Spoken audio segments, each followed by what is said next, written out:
Maverick is in bewilderment this evening, not because Lionel Messi finally won the World Cup, but what I'm flabbergasted about is that so many people are still mad at poor little Maverick for constantly carrying the argument that before this World Cup, Lionel Messi was far too brilliant, too talented, and superior to his peers not to lead Argentina to a World Cup title. For saying that, them say me hate Messi, I'm a bad man Messi, I'm gonna rate Messi, and blah, blah, blah. So now that Messi step up and perform and deliver the World Cup, them ask me how me feel if me not shame.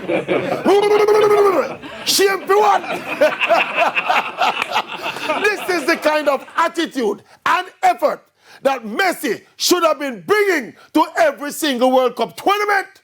You all realize that Messi at 35 come and play some ball in this World Cup tournament and he win it. Yes. Then what if he did the same when he was in his prime at 22 and 26? I think he would have won at least 2 more World Cup titles. Anyway, the football world is happy that Messi played for and finally won the World Cup title. Football justice has been served. Yes, yes. And for the record, the Maverick is happy for Messi. Me no shame.